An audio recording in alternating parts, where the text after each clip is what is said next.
Hello everyone and welcome to the Joy Light Project. I'm Celeste. Today I would like to talk to you all about motivation, and specifically motivation for achieving and sustaining good health and what that means, and principally in this conversation, dietary choices for developing and attaining good health. So I will start this with a brief communication about my journey to discovering what it means to eat in a healthy manner and how that's affected me in my life and why I've made the choices that I've made, which are one of the reasons of many that may be influences for people to make different choices. Early influence. I was always an athlete throughout my whole life, so I was always conscious of what I ate and what I didn't eat, but there really wasn't a lot of education about that, so it was something I was always very interested in, and to my knowledge, thought for the most part I was making relatively good choices. But as a teenager, young adult, I still indulged in lots of processed foods, packaged foods, things like that. They were treats, whatever. When I was 16, I went to France and had a very interesting experience. My best friend was French, and when I went to France when I was 16 years old, we stayed at my friend's aunt's house, and it was an apartment in Paris. And every day she would go out and she would shop, and I would kind of see the little, specific neighborhood markets. And there was always a market for fresh baked goods, and there was a separate market for produce, and there was a separate market for pharmacy items, and there was a separate market for any meats or butchered items, things like that. In the house, the ice box was like this big. It was like really small. That was the freezer, and then there was a refrigerator. And it was just very eye-opening for me, because there wasn't any big chain supermarket. There wasn't a lot of processed food. You were buying and cooking and making whatever you were having every day. And that, when I was 16, kind of really made me start thinking a little bit about how things were here in the United States. So that was one experience. And then the teens that I was around would say, "Oh, you're American." Yes. And they say, "Look, all the American food is coming here to Paris." It's when some of the influx of some of the fast foods and packaged like chips and things like that were making more of a presence, and they at the time called it plastic food. That was their, in French they would call it, and then and they would translate to English, "This is plastic food. This isn't even food, it's plastic food."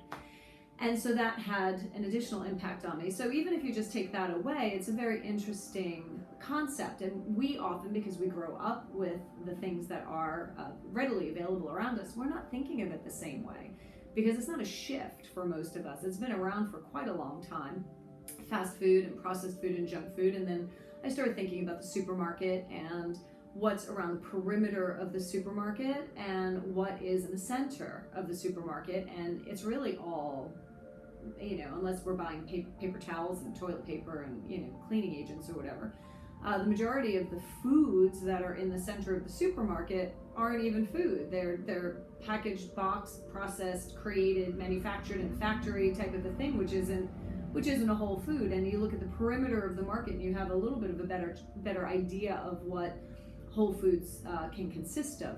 So again, that's a very simplistic way of trying to maybe help yourself make different choices. So that was an early influence.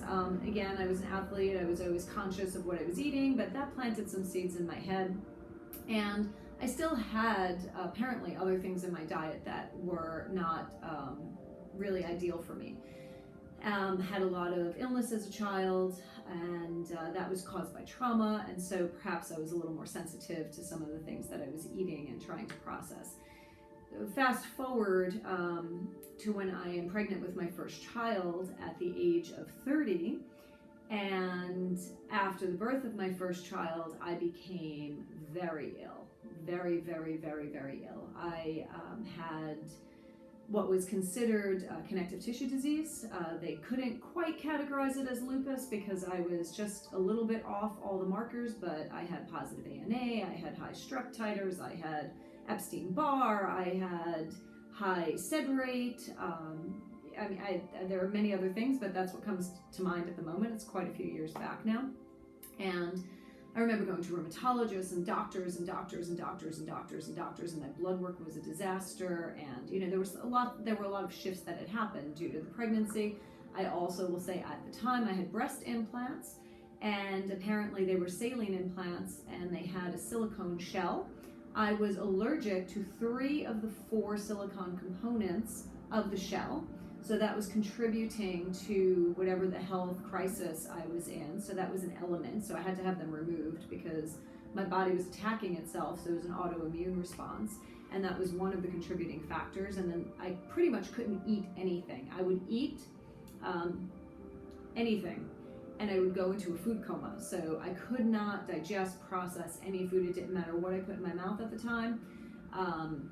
I would eat, and I would pretty much have to lay down. I was in pain 24 hours a day, bilateral joint inflammation, both of my hands, across my shoulders, my collars, my neck, my hips. I used to go to bed with a heating pad on my pelvis to try to sleep at night. Pain was off the charts 24 hours a day. Doctors were like, you want lidocaine patches, you could take Plaquenil, you could take, they were putting me on all of these different medicines. And really, I didn't feel like anything worked, and I didn't want it either, because I'm like, this isn't going to get me very far. I'm 30 years old, and what is my future? And again, I was an athlete all my life.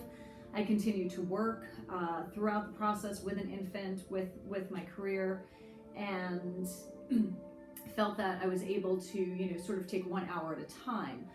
But the big change happened when I went to see a medical nutritionist. And his name was Dr. Fred Bishi, and he was here locally where I live. And I said, you know what? I always thought I had a decent diet, whatever, but I think this is the way to go. I was always interested in additional other approaches, and I feel like foods were put on this planet for us to eat. I just need some guidance and some help in this area so that I can really understand what is what. And with his guidance, I changed radically the way I ate, and at the time had to do a lot of elimination because my body was in such a crisis. I mean, it was so ill that I couldn't eat anything without really going into like a food coma. So I had to do lots of elimination of things that for some people they can later introduce, and most of the things I've kept out really altogether anyway. And I've further tweaked from that point to maintain my health. And it's philosophical ideas and nutritional education and things like that. So at the time, I had to eliminate sugar, wheat, and dairy because we weren't sure of particular influences, but those are common triggers. I also, at that time, did not eat corn-based products or soy-based products because they were difficult on digestion. And I also practiced a process of food combining where, because my body was struggling so much and it was so ill at that time, to help myself start the healing process, I had to eat any proteins with vegetables or any starches with vegetables. And so that was kind of what I did. So if I was having sweet potatoes, it was sweet potatoes with vegetables. And at the time, I would eat small amounts of meats, fish, or poultries, very, very little quantities. But if I was ever having anything like that, it was that with vegetables or salad or something to that effect. And there was juicing and some other things. So it took about 2 years, to be perfectly honest, but I was able to then be well. All of my blood markers were normal. Doctors were like, how did you do this? What is this? Why did this happen? It was all food. There was absolutely no medication involved, and I was ill. And again, that's my own personal story. And then I was able to conceive my second child and have, very comfortable pregnancy, and after the fact, be back to normal. So that's in a nutshell. I mean, I could talk a lot more about it, but just as a motivation for me to make more radical changes, it came from being really sick, right? So what will motivate you to make choices for yourself and for your family in terms of health now and long-term health in the future? Because sometimes you're not feeling ill, but you're actually damaging your body and your cells, right? Because I thought I had a decent diet. but I was also having other complications. It was a multitude. It was like this perfect storm of things that erupted in this autoimmune condition that I had that's in, what you would say complete remission. I am very mindful of what I eat, but that's what keeps it that way.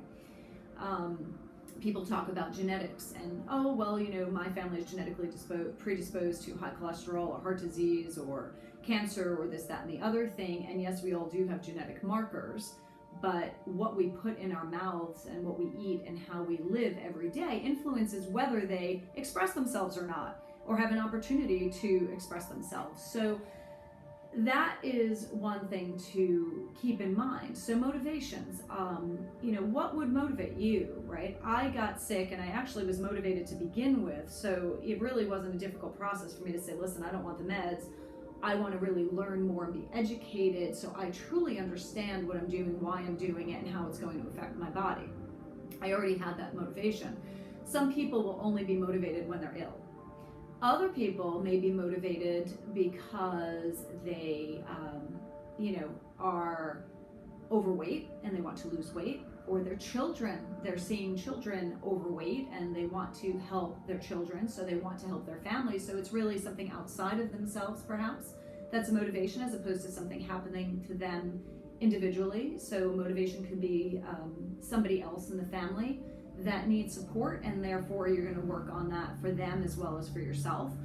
You may get really aggravated at the idea that the foods that are unhealthy for us to eat, as you're further educated about it, are actually subsidized by the government, and the foods that are healthy for us to eat are not subsidized by the government. So there's a little bit of a contradiction there. And then we talk about the state of the healthcare system and the cost of healthcare, and if we all were responsible for making better choices and had access to for some people had more access to making better choices from a cost standpoint, how much does a liter of soda cost? How much does junk food cost? It's usually on sale. Buy 4 for $1, or, buy 4 liters of soda for $2 on special, or bags of chips, buy 3 bags for, $3.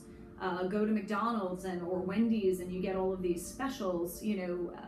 All of those foods are subsidized by the government, and a lot of the fast foods industries and companies are actually subsidized by the government as well. So is it something like that actually, I'll express it this way, pisses you off, to know that if you weren't educated about that says, wait a minute, why is that? I don't want to support that, right? Is it cost?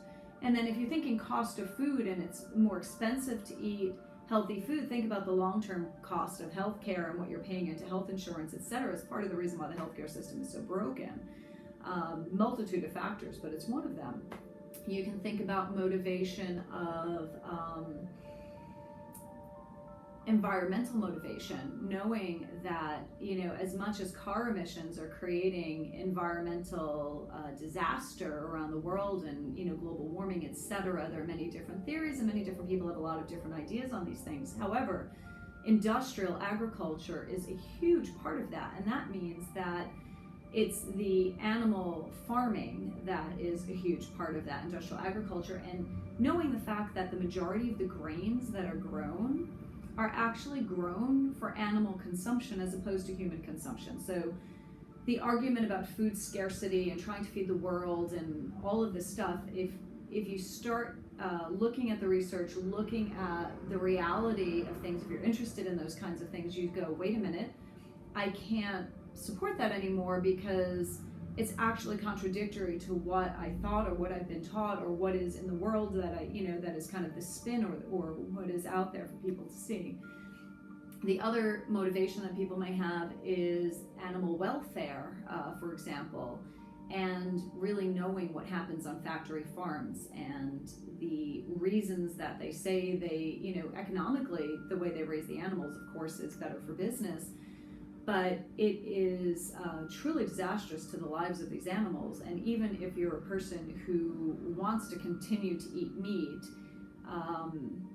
whether it's a health benefit or not, and there are lots of studies that have shown over many, many decades that people thrive on diets that are mostly plant-based, where it's really the largest percentage of food consumption is fruits and vegetables and grains and starches such as sweet potatoes and corn and things like that. And that is a diet that the human body thrives on. It is what was put on this earth for us to eat. And any animal proteins in cultures historically that had a very strong longevity, yes, they did have animal proteins in their diets, but it was really used at a very small amount. So the percentage of calories was very, very small. It was not the primary source of protein. It was not the primary source of calories. It was certainly not on the plate 3 meals a day or even 5 days a week for that matter. It was used in very, very small quantities. And if that is the case, and then the demand is different, that changes the entire industrial agriculture system. It also changes the health of people. So think about the motivations that you have, or, what could motivate you, or is it too hard? So then people get really excited. And they're like, hey, I'm going to do this thing. I'm going to change my diet. I'm going to have mostly a plant-based diet where, that I know is proven to be helpful. How do I do that? Right? So that's a question. How do I do that? I'm a person that can help teach you. There are many people around your communities that can help you learn how to do that. And if that's something that you're interested in specifically, recipes, how do you shop? How do you read labels? How do you make choices? How do you make it simple? I am a mother of 2, run a business, I'm divorced. So it's, it is very difficult to get things done, but it gets done, and it's certainly well worth it. And time is an issue in our lives, but I don't think at the expense of the health of the family or yourself, your children, your spouse, your significant other, whatever. It's something to consider. So what will motivate you? And then when you get motivated, how do you stick to it? It's too hard, it's too expensive, I just don't know where to start, because nobody's educated in our culture on how to do these things, and it really should be the norm of our life, as opposed to the thing we have to strive to re-educate ourselves about and learn how to do. So that is something that I understand is an obstacle, but I don't think an obstacle that is worth not taking the effort or making the effort to figure out how to make changes for your family. So with a little bit of education, and sometimes you can find just a few meals that you can make quickly in a week that are like sort of your substance, and then you can practice and try different things at different times. Once you find things that work for your family, there are tons of cookbooks out there. And I am contemplating putting together a little sort of recipe collection. It is something, or doing maybe cooking demonstrations, something like that. It's something that I've mulled over for a long time. So if there is demand for it, true demand for it, then I'm happy to put myself out there to do those things. But I do think there's a wealth of resources, and one of the reasons why I've kind of held back is because I feel like there's so many people who are out there doing these things in such a great manner that, is it just reinventing the wheel? So hopefully I can just bring some education and ideas and try to spark that light for you to say, what is health, and am I leading a healthy life? And a lot of times you think that you are until something happens, or until you see something else, and then you go, oh wait, I don't know that that's the case. So if I can bring that to you a little faster, you don't want to wait to get sick. Right? You don't want to wait, and it's like, oh, well, everybody gets cancer in their 70s, or everybody gets heart disease, or high cholesterol is the norm, I'll just take a pill. High blood pressure, high cholesterol, type 2 diabetes, 3 tops, cancers also, are really all diseases of excess, which are particular to the Western diet, being here in the United States, which, fortunately for other countries, we're exporting it now more and more, and, or people from other countries that are well come here and they get sick because they start eating the diet that's available here, subsidized by the government here. And the only way it can change is if the people start to change themselves one by one, in their families, in their communities, in their schools, so that the demand for some of the products that really are not helpful, healthful, anything else for us become less in demand. So then the things that we want, which are more fresh fruits and vegetables and what have you, to have access to at a cost-effective manner for all families, well, gee, a lot of things can change in the world. And it seems like a really simplistic and idealistic idea, but it's not, because it's foundational. It really is the foundation of health, and we're so removed from the food we eat. We don't know where it comes from most of the time. We don't know how it's processed. I had a client, I'll just give you a brief example. I had a client who was very, very fond of diet soda and would not give up her diet soda. And if you look around, just saying, most people who drink diet soda are overweight, right? So they're drinking diet soda, they're not changing their weight at all, but that's because there is a chemical reaction that happens in the body where you think you're having something that's sugar-free or calorie-free or whatever, but the body's still recognizing it as sugar, so it's still going through the process of acting as if you're intaking that type of sugar, or the quality, high level of sugar that changes your insulin response and therefore changes your metabolism, et cetera, et cetera. So that's happening whether you're drinking diet soda or regular soda, so don't fool yourselves. But the thing that really got her was when I said, there people who create the flavor profiles for sodas and chips and a lot of packaged foods, etc., they actually sit in a laboratory, and they have this process for, I think the phrase is something like hyperpalatability, something to that effect.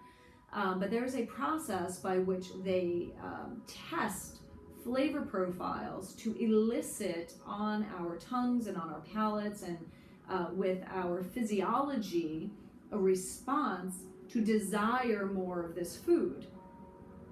It's created in a lab. They do it on purpose so they could sell more, so people will eat more. Okay. So when I said that to her, she went, "They do what?" I'm like, "That's real. I'm not making that up. That's what happens." That sparked something else in her mind, and she then went, "I don't know that I really want to support that as much as I love diet soda. I feel like that kind of puts me off a little bit." And most of us just don't know those things. So find your motivation. If you need help sticking to it, let me know, because it is not an easy thing to do. If you want more education on particular elements, let me know, because there is research, and I could just go on and on and on, and I'm at 22 minutes, I think, now, so I don't want to talk anymore, but I wanted to share this to try to say, you really have to step back. We all have to step back. And for me, one of the things is, yes, personal health. But when I look at the youth of today, I am very, very concerned, because type 2 diabetes used to be called adult onset diabetes, right? And it was due largely to dietary excesses and what have you, bad food choices. Type 2 diabetes, high cholesterol, high blood pressure, those are becoming norms in the youth of today. And if you look at the CDC statistics, there are statistics that show that the youth of today may be outlived by their parents. And that is a statistic and a commentary, again, from the CDC, for the first time in history, or the history that I know of anyway, that a generation may be outlived by its parents because they are so sick. And then we're concerned about the cost of healthcare, et cetera, et cetera. That's just going to keep getting more and more and more and worse and worse and worse. And there's so many different influences. It's like this giant web, and where do you start? So I'm going to say you start with yourself, you start at home, you start with your food. You start with your food choices. And then people say, well, they don't exercise as much. Okay, we all need exercise, and in our society that is also a bit of a challenge, but the food is first. The food is first. Hippocrates said, food is thy medicine. It is true, right? It is what was put on this planet for us to eat. And most of us do not eat the food that was put on this planet. We eat something that was processed and packaged and boxed from a factory or a laboratory, just as the animal processing is at this point as well, unless we're really, really, really diligent in knowing the sources of the proteins that we're eating. And most people think, well, where are you going to get your protein? Most people overconsume protein. You've never heard of anybody in the United States being protein deficient. And that is true. So you can subsist on, sweet potatoes, if you just picked that, and you wouldn't be protein deficient. So it's something that we have to change in the psychology of the culture, because protein needs are not only met by animals. And now there are other elements to that, and I'm not saying eat meat or don't eat meat, because that is a personal choice for a variety of reasons. But if we're looking to achieve health, a whole foods plant-based diet as the primary element of that diet is key. Animal proteins can be condiments, they can be occasional things, if that's, there are other people who disagree with that completely. But the first step, in my opinion, is and I do like Dr. Pam Popper has a pyramid on her site from Wellness Health Forum. The meat is at the very top of that pyramid. It's in this tiny little box. It's really for very minimal consumption. She doesn't say, most people end up walking away from it anyway. But if the whole food plant-based meal or meals are at the root and base of everything that you're doing, and everything else is a condiment, that's different. Anyway, that's enough for today. Hopefully I have lectured you enough and maybe inspired you or motivated you to think about something a little bit differently.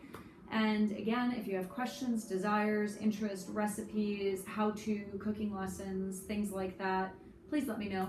I will be very, very happy to do more. I'm just trying to grow this and build this, trying to be an advocate in my community for some of the things that I see are really at issue. People are unwell, they're unhappy, they're unhealthy, their families are struggling. And I do feel that the most simple first step is in diet. And may seem simple, but I know it's hard for many of you because you've grown up with a particular culture and certain philosophy and ideas that are actually not correct, right? The protein needs, as well as calcium. You don't need cow's milk for calcium. In fact, it doesn't really support our bone system in the manner by which we use calcium in our diets through dairy. And the United States has the highest, just as a point to close, the United States has one of the highest rates of osteoporosis in Western countries, and we are also one of the highest consumers of dairy. So if dairy was protecting our bones, that wouldn't be the case, just being straight out there. Anyway, have a great day. And please like, subscribe, share, help me grow this, give me direction on what you want focused on more, because I am happy to do that again. I just pick things that I think are useful and relevant. If you want more meditation, if you want more of anything, let me know, and I will gear toward some of those things to meet some of the needs you guys are looking for. Again, Joy Light Project, I'm Celeste, and bye.